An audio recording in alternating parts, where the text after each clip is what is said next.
own to pick with women and children. He attacked women and children in Mweki, PCA. He attacked women and children in Kariobangi. He attacked women and children in Gatondo. Today he has attacked women and children in Wetima.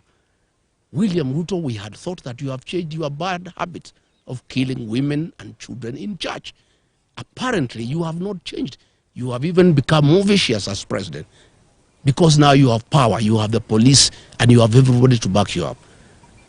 But I want to tell you, for every life lost, for every attack on women and children, God is seeing you, and God will punish you. We want to appeal to the international community to come through for Kenya. William Ruto is setting the stage for civil strife ahead of the elections because he knows he's losing. He wants Kenya to be like Tanzania or like Uganda. I want to tell William Ruto, Kenya cannot be Uganda and it cannot be Tanzania. We want to call on the international community, who are our friends, to come through for Kenya. This impunity by William Ruto, setting the stage for civil war ahead of the elections, must be checked, because the people will not take it. And what has happened today has set the temperatures extremely high. The people are agitated. And I want to tell William Ruto, my former boss and friend, I understand your frustration that you have lost a mountain and you are trying to do everything to regain it. But this is not the way. Attacking churches, attacking women and children, trying to kill leaders, you are simply making the situation very difficult. The people of this region whom you have declared war on are hating you much more than they hated you yesterday. There is no way you can force the people of this area to support you. And use of police and goons will not help you. And this is just making the situation more complicated. I want to call on Kenyans to pray for our country. Our president has gone rogue. He has panicked because of the impending loss of power in the next general election. And he has become extremely dangerous. Nobody is safe anymore. If he can attack the church that prayed him into power,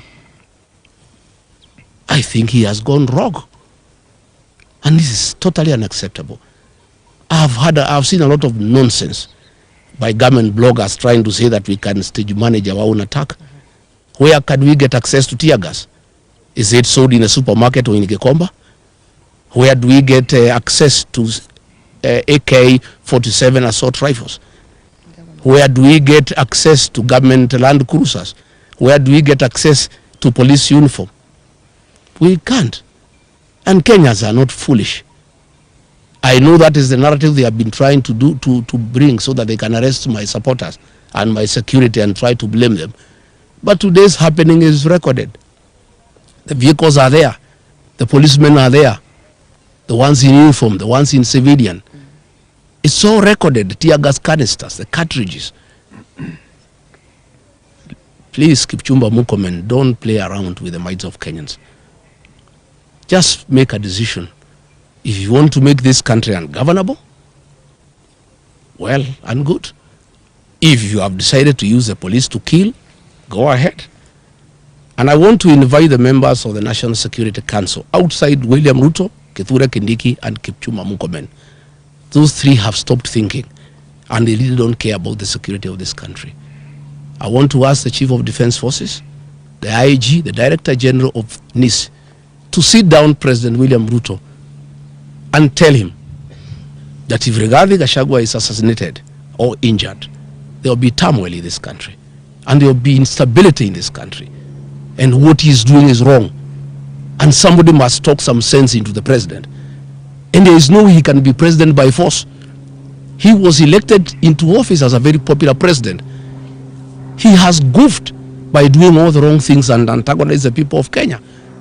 And when he is in a hole, the first thing you do, you stop digging. He's digging further by unleashing violence on the Church of Christ, on elected leaders, on women, on children. He's just making the situation worse.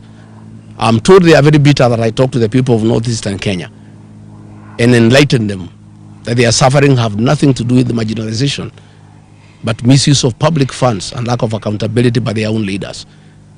And he is afraid that he was banking on the support of the Northerners, and that may not be forthcoming. I am told they were very bitter about the 2 mega rallies I did in Kagumo, in Kirinyaga, and Karatina, and they wanted to make sure that I don't do meetings in Udhaya and Keni. I want to say that I am undeterred, I'm on board, I'm not intimidated. We shall continue with the journey to liberate this country. We shall continue. And I want to ask our supporters to be steadfast. Our young people to continue protecting our meetings against goons. But now they have changed gear. Instead of using goons, because they realize from Gatundu, the people have said no to goonism and they'll deal with the goons. Now they are using the police to attack the people of Kenya. They are using police with live ammunition and tear gas to cause havoc. How do police who are in charge of security and law and order, the source of insecurity in their own country, how do police turn against innocent women and children and beat them and fight them with the live ammunition, with the tear gas? I think the president has gone berserk. The reality that he'll be one term is too much for him to comprehend, and he has lost his head. I think we want to call the president to order. William Ruto, you killed our children and women in Kiambaa Church. Please stop attacking churches. Stop attacking women and children. Stop attacking leaders. Today, William Ruto, I want to assure you, this mountain is lost. Even if you killed Gachagua, the mountain will not come back to you.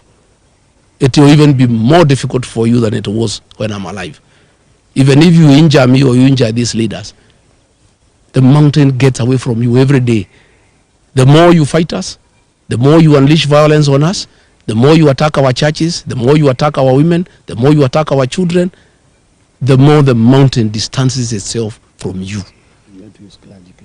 And people are regretting having voted for you because they knew you are not a good person. You had killed women and children in church, and they forgave you, thinking you have changed your ways. Kumbe, you are still the same person. I want to thank the Reverend at Witima ACK Church and the clergy and the lay leaders and the choir. They are the ones who saved my members. They gave them uniform for the choir and were able to sneak out of the church. One of the Reverend gave his robes and uniform to one of my bodyguards who was targeted to be shot. And he was able to escort me looking like a priest. And when they saw he's a priest, they did not shoot him. They wanted to shoot him. I want to thank them. I want to thank the church. I want to thank our women and our children for the prayers. I want to thank the Christians. Kenya is a resilient nation. All these things will pass. And I want to tell the people of Kenya, the darkest hour is just before dawn. We are just about to get there. I think the worst is just about to be over. And I can't understand how William Ruto has turned against the 2 blocks of Kenyans that voted him into power. The Church of Christ prayed him into power. He has turned against the church. The Mount Kenya region that gave him almost 4 million votes, he has declared war on the mountain. I don't understand him anymore. I don't know why he has turned against the church and the people of the mountain. I want to address the people of the mountain. Please don't be intimidated. You have a right to elect whoever you want, and you have done nothing wrong by saying you are not going to elect William Ruto. Don't be intimidated.